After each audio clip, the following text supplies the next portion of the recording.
번째 주일을 맞이하면서 요한복음 12장 23절부터 26절의 말씀으로 주님을 따르는 제자도의 삶, 제자도의 삶이 무엇이며 어떻게 제자도의 삶을 살아야 하는지를 본문의 말씀을 기초해서 하나님의 말씀을 증거하겠습니다. 저희들이 예배드리는 이 교회가 소속된 교단이 연합감리교입니다. 이 연합감리교의 존재의 목적, 우리 교회가 존재하는 그 목적, 이유를 혹시 알고 계시는 분 있습니까? 우리 연합감리교회 개척교회의 정의, 이 로컬 처치라고 그러죠. 이 로컬 처치의 정의, 이 뉴욕 한인교회가 여기에 존재하는 목적을 규정을 해놨습니다. 혹시 아시고 계시는 분 있습니까? 개척교회는, 다시 말해서 뉴욕 한인교회는 제자 삼는 일에 있어서 가장 중요한 곳이다 라고 그렇게 정의를 내리고 있습니다. 이 뉴욕 한인교회는 예수 그리스도의 제자 삼는 일을 가장 첫 번째로 활동하는 그러한 교회라고 하는 것입니다. 그런데 과연 제자는 누구이며, 그리고 그 제자는 무엇을 하는 사람들이며, 그리고 그 제자는 어떻게 사는 사람들인가 라고 하는 것에 대해서 우리가 대답할 수 있느냐라고 하는 것입니다. 제자는 과연 누구라고 생각하십니까? 마태복음 11장 29절에 나의 멍에를 메고 배우라 라고 예수께서 말씀하십니다. 제자, 디사이플은 예수님에게서 배우는 사람들이 제자인 것입니다. 여기 앉아 계신 우리들 가운데 저를 포함해서 그 누구도 처음부터 예수님의 제자로 태어나는 사람은 한 사람도 없는 것입니다. 제자는 양육되어 세워지는 것입니다. 사람과 동물을 키우는 방법이 다릅니다. 사람은 양육한다고 얘기합니다. 그런데 동물은 양육이라는 말을 쓰지 않고 사육한다라고 그렇게 말합니다. 사람을 양육하는 목적은 그 사람을 잘 훈련시켜서 세상을 변화시키는 제자를 만드는 것입니다. 근데 동물을 사육하는 목적은 무엇이겠습니까? 복잡하게 생각할 거 없습니다. 동물을 사육하는 목적은 식탁에 올려놓고 맛있게 잡수시기 위해서 있는 것입니다. 그래서 제자로 양육되기 위해서는 끊임없이 말씀을 배우고 성령을 사모하고 성령 충만함을 받아서, 그래서 성령의 열매를 맺기 위해서 계속해서 말씀과 성령 안에서 성숙한 삶을 위해서 훈련을 받는 사람들인 것입니다. 믿습니까? 아멘. 그럼 제자는 뭘 하는 사람들이냐라고 하는 것입니다. 제자는 무엇을 하는 사람들인가? 마태복음 9장 35절에 예수께서 모든 도시와 마을에 두루다니사 그들의 회당에서 가르치시고 천국 복음을 전파하시고 모든 병과 악한 것을 고치시니라. 예수님이 이 땅에 계시는 동안에 그분의 그 사역을 세 가지로 요약하면은 가르치시고 전파하시고 치유하셨다라고 하는 3대 사역으로 요약이 될 수 있습니다. 예수님의 제자들은 스승처럼 예수님처럼 가르치고 전파하고 치유하는 그 사역을 감당할 수 있어야 되는 것입니다. 특별히 교회에서 직분을 맡으신 분들과 오래된 성도들은 적어도 성경을 가르칠 수 있어야 되고, 그리고 그 하나님의 말씀을 누군가 함께 나눌 수 있어야 하고, 그리고 다른 사람의 아픔에 동참하고 기도해 줄 수 있어야 될 줄 믿습니다. 그럼 과연 제자들은 어떻게 살아가는 사람들인가 라고 하는 것입니다. 어떻게가 중요합니다. 오늘 본문 요한복음 12장 23절부터 26절은 예수님의 제자들이 어떻게 how to live, 제자로서 어떻게 살아가야 하느냐라고 하는 것을 구체적으로 적용해 주는 본문입니다. 요한복음 12장 23절 이렇게 시작합니다. 예수께서 대답하여 이르시되 인자가 영광을 얻을 때가 왔도다 라고 말씀하십니다. 인자가 영광을 얻을 때가 왔도다 라고 하는 이 말씀들은, 이 말씀을 들은 그 최초의 예수님의 제자들은 이 예수님께서 인자가 영광을 얻을 때가 왔도다 라고 하는 이 말씀을 오해했습니다. 그들은 로마 제국처럼 예수께서 세상을 무력으로 정복하고 승리하는 그 영광을 생각하고 있었던 것입니다. 그래서 성경에 보면 제자들 가운데 예수님께 이렇게 부탁한 사람들도 있습니다. 마가복음 10장 37절에 주의 영광 중에 오실 때 우리들 중 하나는 주의 우편에 하나는 좌편에 앉게 해 주시옵소서라고 그렇게 부탁을 했습니다. 그러나 예수님께서는 제자들이 생각하는 것처럼 세속적인 방법으로 영광을 얻는다라는 말씀이 아니셨습니다. 예수님께서 영광을 얻는다라고 하는 이 말씀은 자신이 이제 곧 십자가에 못 박혀 죽겠다라고 하는 그러한 말씀이었던 것입니다. 제자들은 세상 영광을 생각하고 있었지만 예수님은 십자가의 영광인 십자가의 승리를 생각하고 계셨던 것입니다. 마찬가지로 예수 믿고 세속적인 축복만을 우리가 원한다면 우리도 2000년 전에 그 제자들과 같은 사람들인 것입니다. 우리가 예수님 말씀하신 이 십자가의 영광을 깨닫지 못하는 한에는 저와 여러분은 진정한 예수님의 제자, 예수님의 팔로우라고 이야기할 수 없는 것입니다. 오늘 우리가 함께 나누는 이 요한복음 12장 24절부터 25절, 26절에 있는 말씀은 예수님의 그 진정한 제자, 예수님의 팔로워가 되기를 원하는 저와 여러분들에게 제자들은 어떻게 살아야 하는지에 대해서 도전해 주고 있고 그 도전 앞에 결단하게 만드는 본문인 것입니다. 그래서 요한복음 12장 24절에 내가 진실로 진실로 너희에게 이르노니 한 알에 밀이 땅에 떨어져 죽지 아니하면 한 알 그대로 있고 죽으면 많은 열매를 맺느니라. 아멘. 예수께서 수많은 곡식들 가운데 왜 해필이면은 밀을 예로 들었을까요? 밀은 하나님이 이스라엘 백성에게 주시기로 그 약속한 그 약속의 땅, 젖과 꿀이 흐르는 그 풍요의 땅, 그 가나안 복지, 그 가나안의 축복에 등장하는 7가지의 곡식이 있는데 그 7가지의 곡식 가운데 가장 먼저 등장하는 곡식의 이름이 밀인 것입니다. 그래서 신명기 8장 7절과 8절에 이렇게 기록하고 있습니다.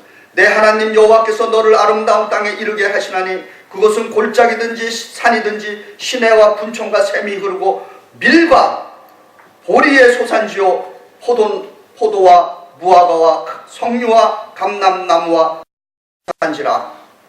또한 성경의 밀은 하나님의 축복과 아주 밀접한 관계를 맺고 있습니다. 아브라함이 낯선 나그네를 영접했는데 그들이 주의 천사였습니다. 그때 그가 대접한 곡식이 바로 밀이었습니다. 그리고 밀은 평범한 땅에서는 밀 한 알에 밀 아래에서 30배 열매가 열린다고 그럽니다. 그런데 좋은 땅에 이 밀이 떨어졌을 때는 100배까지 열린다라고 그렇게 기록하고 있습니다. 그래서 우리가 성경에 30배, 60배, 100배의 결실이 맺는다라고 하는 그 말씀을 이 밀을 통해서 이해할 수가 있는 것입니다. 밀이 땅에 떨어져 죽으면은 많은 열매를 맺는다라고 하는 이 말씀이 제자들의 삶에 적용이 될 때 구체적으로 어떻게 사는 것이 땅에 심겨진 밀알처럼 살 수 있느냐라고 하는 것이 우리의 질문인 것입니다. 저는 이 구절을 이해하는데 존 스토트 목사님이 마지막으로 쓴 제자도, 원 제목은 Radical Disciple에서 도움을 받습니다. 존 스토트 목사님은 성공의 신부로서 21세기 이 기독교 목회자 중에서 가장 영적인 거장 중에 한 분이시고, 그리고 타임지가 선정한 세계에 영향을 끼치는 100대 인물 중에 한 분이기도 했습니다. 존 스튜어트 이 목사님은 지난 2011년에 소천했어요. 그분이 쓴 마지막 책이 제자도, Radical Disciples라고 하는 책입니다. 이 책은 제자도, 디사이플이 가져야 되는 8가지의 요소를 잘 기록하고 있습니다. 그 제목은 첫째가 불순종, 불순응, 두 번째로는 닮음, 성수, 창조의 세계를 돌봄, 단순한 삶, 균형, 의존, 죽음에 대해서 이렇게 정리하고 있습니다. 특별히 오늘 본문과 관련해서 죽음의 편에서 많은 열매를 맺으려면 씨가 죽어야 한다라고 그렇게 말하고 있는데, 존 스튜어트 목사님은 많은 열매를 맺으려면 씨가 죽어야 한다라고 하는 이 말씀은 선교와 연관을 시키고 있는 것입니다. 저는 그래서 예수님께서 말씀하신 제자도의 그 첫 번째 요소인 한 알의 밀이 땅에 떨어져 죽지 아니하면 한 알 그대로 있고 죽으면 많은 열매를 맺느니라 라고 하는 이 말씀이 바로 선교적인 삶이라고 그렇게 믿고 있습니다.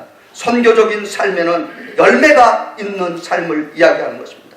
성경은 우리에게 신실하라, 충성을 다해라, be faithful이라고도 명하고 계시지만은 동시에 성경은 우리에게 be fruitful, 열매 맺으라 라고 명하고 계십니다.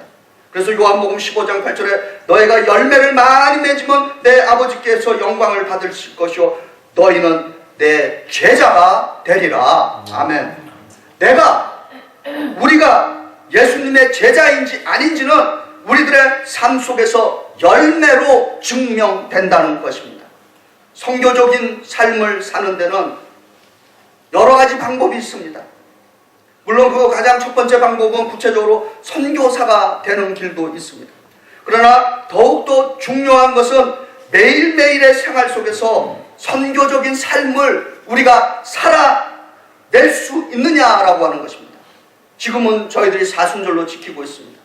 신실한 기독교인들은 이 2000년의 역사를 통해서 신실한 기독교인들은 이 기간에 절제하며 금식하며 단순한 삶을 실천하고 있습니다.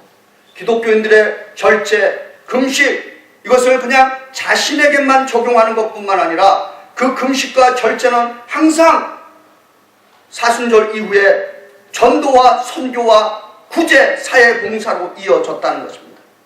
예를 들어서 매일매일 혹시 한 끼라도 절제하시는 분이 계신다면 그 한 끼를 절제했다라는 것이 중요한 것이 아니라 그 한 끼를 돈으로 환산해 보시기 바랍니다. 그리고 그 환산한 그 절제의 가격을 헌금을 해서 매일매일 모았다가 이 사순절을 마치었을 때 헌금을 들여서 굶주린 사람들과 병든 사람들, 이웃을 위한 구제와 선교에 사용할 수 있기를 바랍니다. 무엇을 절제하던, 내가 뭐를 절제하든 금욕을 하든 단순한 삶을 추구할 때 그것을 그냥 추구하는 것이 아니라 그것을 돈으로 환산해서 구제와 선교에 사용하시기를 부탁드립니다. 믿음의 조상이라고 불리우고 복의 근원이라고 불리우는 아브라함, 그의 일생은 한마디로 미셔널 라이프, 선교하는 삶이었다라고, 그리고 그는 그 선교의 삶을 위해서 부름받은 사람인 것입니다. 그래서 창세기 10장 3절에 땅의 모든 족속이 너로 말미암아 복을 얻을 것이니라 하신지라. 아브라함의 삶과 그가 받은 축복은 선교적인 삶, 미셔널 라이프였다는 것을 믿으시기 바랍니다. 땅에 떨어져 죽는 이 미랄의 삶이 바로 선교적인 삶을 살아가는 것입니다. 우리 각자가 땅에 심겨진 미랄과 같은 선교적인 삶을 우리 각 한 사람 한 사람이 살아갈 때 우리 교회는 자연스럽게 선교적인 교회가 될 수 있는 것입니다. 우리 모두가 예수 그리스도의 제자들로서 선교적인 비전, 선교적인 인생, 선교적인 교회가 되도록 기도해 주시고 헌신해 주시고 힘써 주시기를 부탁드립니다. 요한복음 10장 25절입니다. 자기 생명을 사랑하는 자는 잃어버릴 것이고 이 세상에서 자기 생명을 미워하는 자는 영생하도록 보존하리라. 이 말씀은 제자도의 두 번째 그 삶의 구체적인 방법은 생명의 삶을 살아내는 것입니다. 오늘 이 히라보의 미워하다, 자기 생명을 미워하는 사람, 미워하다는 이 동사와 우리 한국말의 미워하다라고 하는 이 발음이 공교롭게 좀 비슷합니다. 우리말의 미워하다가 이 성경 히라보의 그 원문 발음은 미세요. 좀 비슷하죠? 네. 미워요 하는 거와 비슷해요. 미세요, 미워요. 네. 좀 뭐 우리와 언어가 같은 계열은 아닌 것 같은데 비슷합니다. 평신도들이 가장 많이 읽는 성경 주석 중에 하나가 그 윌리엄 바클레이 성경 주석 시리즈인데, 그 윌리엄 바클레이가 요한복음 10장 25절을 이렇게 주석했어요. 우리들은 생명을 바침으로써 생명을 보존할 수 있습니다 라고 주석을 했습니다. 자기 생명을 사랑하는 사람들은 두 가지 목적을 가지고 두 가지 전제를 갖고 움직입니다. 그 두 가지 전제는 뭐냐? 이기주의와 성공주의라고 하는 것입니다. 이기주의는 자신의 안전을 추구하는 것이고, 성공주의는 나만 잘되고 나만 출세하면 된다라고 하는 그러한 의미가 깔려 있는 것입니다. 그런데 자신의 생명을 이렇게 사랑하는 인생들은, 그들의 인생의 종착역은 오늘 주님께서 죽음이라고 그렇게 말씀하는 것입니다. 기독교의 수많은 예수님의 제자들은 자신의 인생들에 대해서 말하기를, 나는 녹수로 버리는 것보다는 달아 없어지겠다라고 하는 결단의 삶을 산 사람들인 것입니다. 이런 말을 대표적으로 실천한 인물 중에 한 분이 우리 감리교 부흥운동의 아주 위대한 지도자 중에 한 사람이었던 조지 휘필드입니다. 이분은 34년간 사역을 하고 1770년 55세의 나이로 뉴 잉글랜드에서 운명했습니다. 그가 죽기 하루 전날 9월 29일 날 아픈데도 불구하고 그는 성도들 앞에서 장작 2시간을 설교하고, 그 다음날 9월 30일 날 새벽에 55세 나이로 그가 말한 대로 녹슬은 삶이 아니라 달아 없어진 인생으로 그는 평생 34년간 18,000번의 설교를 하고, 이 영국과 미국 이 대서양을 수없이 배로 왔다 갔다 하면서 통계에 의하면 대략 10밀리언, 1000만 정도 되죠. 1000만의 사람들에게 하나님의 말씀을 전한 것입니다. 이 성공 추구와 복음은 사실 맞지가 않습니다. 성공의 복음은 엄격히 말해서 가짜인 것입니다. 그런데 이 미국에서 1931년에 제임스 아담스가 아메리칸 드림이라고 하는 우리 이민자들에게 아주 익숙한 아메리칸 드림, 제임스가 만들어낸 신조어인 것입니다. 그런데 이 아메리칸 드림이 참 기묘하게 기독교 복음과 적용이 됐어요. 아메리칸 드림에는 자기 희생과 자기 모험이라고 하는 그 정신이 담겨 있는 것입니다. 그 자기 희생과 모험이라고 하는 것이 성공이라고 하는 보상으로 이어졌던 것입니다. 우리는 우리의 인생에 보상이 따른다라고 하는 그 확신만 있다면 생명을 불살라서 희생을 감당하고 모험을 할 수가 있는 것입니다. 그런데 이 아메리칸 드림의 그 모순은 뭐냐? 거기에는 개인의 희생과 개인의 모험은 있었지만은, 오늘 성경이 말하는 우리 주 예수님이 마태복음 10장 39절에 자기 목숨을 위하여 얻는 자는 잃을 것이요 나를 위하여 자기 목숨을 잃는 자는 얻으리라고 하는 그 약속의 말씀과는 사실 맞지 않는다는 것입니다. 이 말씀은 아메리칸 드림보다 훨씬 큰 축복을 약속해 주는 것입니다. 이 약속의 말씀을 믿고 세상을 위해서, 교회를 위해서 헌신해 보시기를 바랍니다. 이 말씀에 헌신하는 사람들은 내 인생뿐만 아니라 타인의 인생까지 하나님의 나라를 위해서, 이 세상 공동체를 위해서 쓰임받는 인생이 되는 줄 믿습니다. 예수님의 말씀은 개인을 위한 것뿐만 아니라 세상을 구원하는 능력의 말씀인 것입니다. 예수님의 말씀에는 십자가를 지고 죽으면은 거기에 반드시 보상이 따른다라고 약속해 주시는데, 히브리서 11장 6절에 믿음이 없이는 하나님을 기쁘시게 못하나니 하나님께 나아가는 자는 반드시 그가 계신 것과 또한 그가 자기를 찾는 자에게 상 주시는 자심을 믿어야 할지니라. 할렐루야.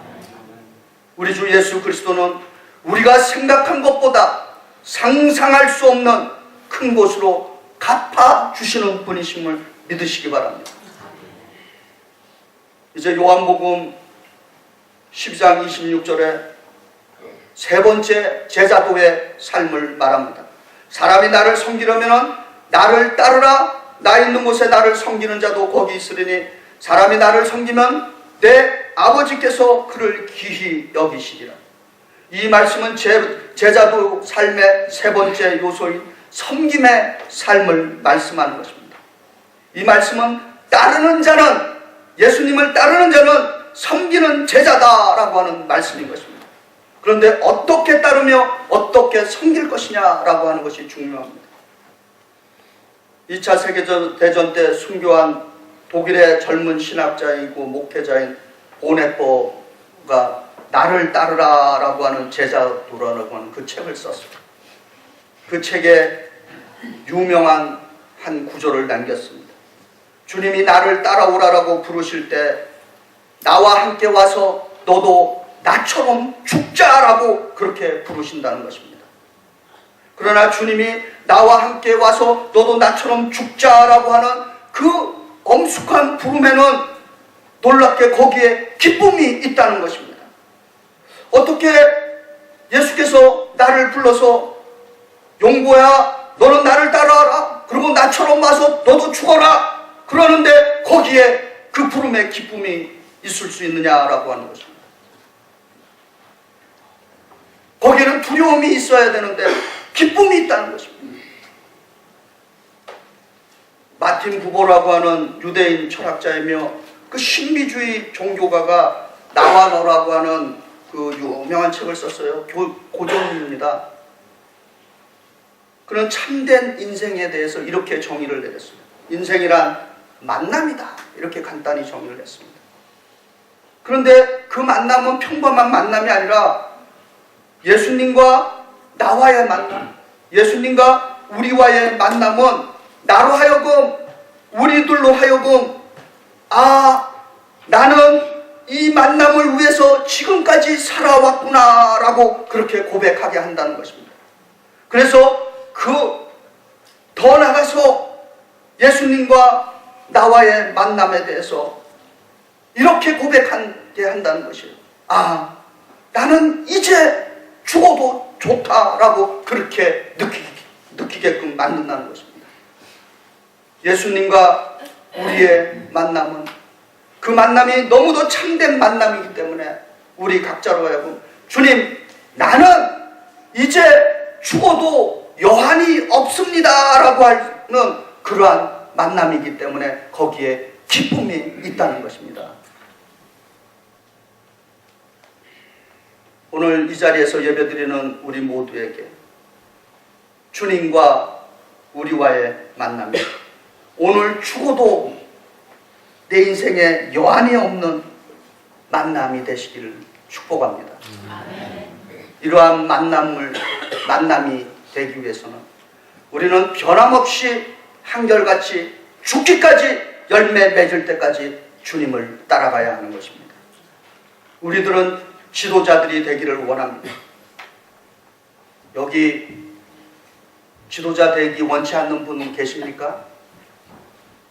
요즘 많이 쓰는 용어 중에 리더십이라는 말을 씁니다. 그런데 그 리더라는 앞에 요즘에 하나의 형용사가 붙어 있어요. 무슨 리더라 그럽니까? 세상은 글로벌 리더라고 하는 말을 씁니다. 이 글로벌 리더는 세상 사람들이 좋아하는 단어입니다. 그러나 기독교의 리더십은 글로벌 리더십을 얘기하는 것이 아니라 기독교의 리더십은 servant leadership, 섬기는 리더인 것입니다. 종의 지도력을 말씀하는 것입니다. 그래서 마태복음 20장 28절에 인자가 온 것은 섬김을 받으려 함이 아니여 도리어 섬기려 하고 내 목숨을 많은 사람의 대속물로 주려고 왔노라 라고 주께서 선언하고 계십니다. 예수님은 자신이 이 땅에 오신 목적을 섬기려 오셨다고 말씀하시는데, 오늘 성경 본문에 섬긴다 라고 하는 그 뜻을 우리는 디아코니아라고 그렇게 번역하고 있습니다. 디아코니아를 섬긴다라고 하는 말로 번역을 했는데, 여기에서 무엇이 어떤 단어들이 유래한 줄 아십니까? 디컨, 집사라고 하는 말이 유래했어요. 집사, 교회 직분자 집사입니다. 우리가 다 아시는 대로 제가 신조 쉽게 이해할 수 있는 집사, 권사, 장로, 목사, 쉬운 말로 이거 두 개는 많이 들었어요. 집사는 뭐라고요? 집사는 천국에 집을 산 사람, 그 집사예요. 그 다음에 권사는 뭐라고요?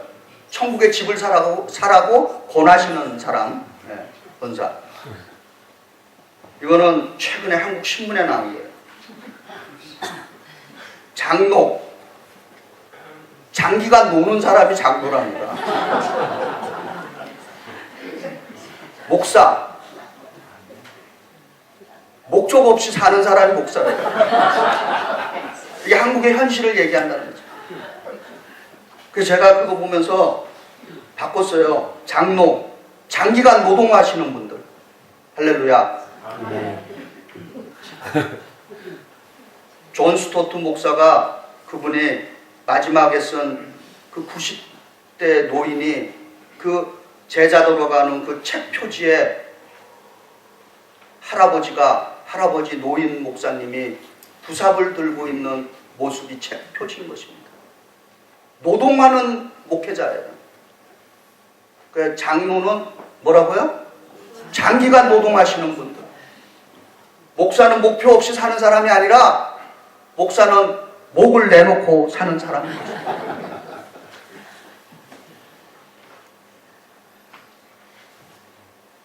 성경에서 다윗은 이스라엘의 왕인데 자기가 이런 고백을 하고 있습니다. 시편 84편 10절에 주의 궁전에서의 한날이 다른 곳에서보다 첫날보다 나은즉 악인의 장막의 거함보다 내 하나님의 성전에 문지기로 있는 것이 좋습니다. 하나님의 성전에 수위 역할을 하는 것이 좋다는 것입니다. 다른 곳에서의 봉사도 훌륭합니다. 섬김도 좋습니다. 그러나 성도들은 교회에서 구체적으로 봉사해 주시고 섬겨 주실 수 있기를 부탁드립니다. 우리 뉴욕 한인교회는 이 뉴욕 한인교회라고 하는 이 개척교회, 여기저기에서의 섬김은 우리의 믿음의 공동체가 함께 예수님을 따르도록 하는 길인 것입니다. 예수님을 제대로 따르고 섬기는 지도자들이 되려면 자기가 소속된 교회가 있어야 되고 자기가 헌신해서 섬겨야 될 믿음의 공동체가 있어야 되는 것입니다. 하나님은 우리 개인들에게 이 세상에 존재하는 모든 교회를 섬기고 봉사라고 부르지 않았습니다. 하나님은 내가 소속되어서 섬겨야 되고 충성하고 헌신하고 해야 될 그 교회를 우리들에게 각 시대에 맞게 주신 줄 믿습니다. 만약 우리 각자가 교회에서 부지런히 봉사하고 섬기는 모습을 가진다면 다른 성도들 혹은 새로운 성도들도 교회는 당연히 섬기고 봉사하는 곳이구나 라고 그렇게 생각해서 봉사하고 섬기는 일이 쉬워질 것입니다. 저는 가끔 말씀드립니다.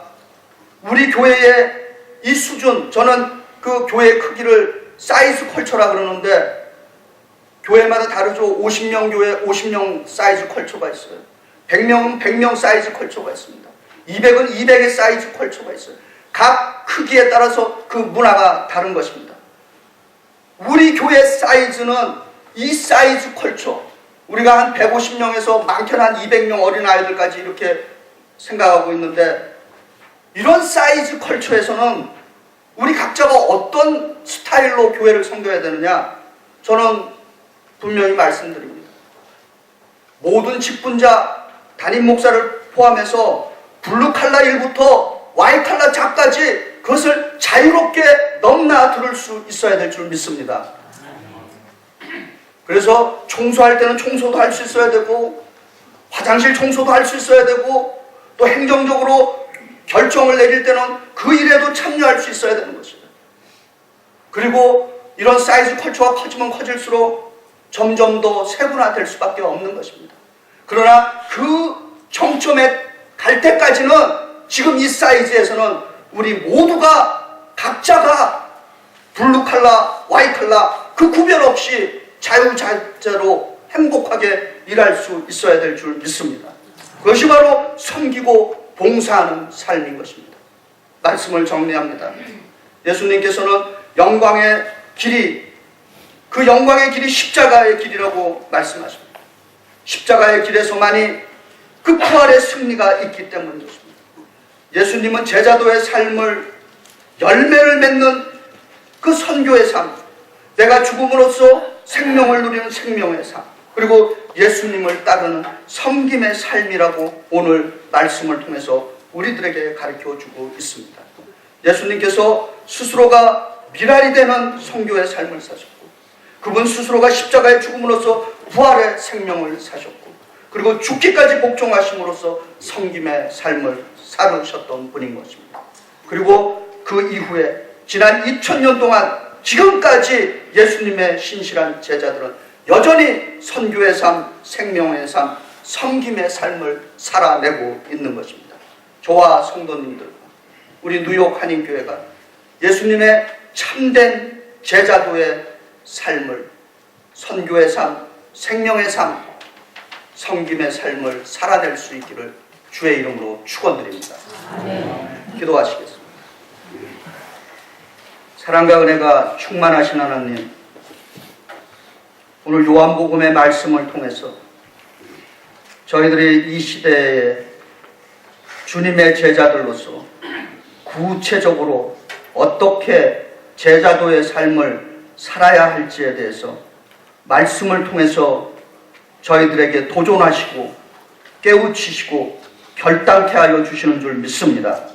아버지 하나님, 저희들을 이 시대에 불러주셨사오니 주님의 신실한 제자, 열매 맺는 제자의 삶을 살아갈 수 있도록 성령의 능력으로 함께하여 주시옵소서. 아멘. 우리 주 예수 그리스도 이름 받들어 감사하며 기도드리옵나이다. 아멘.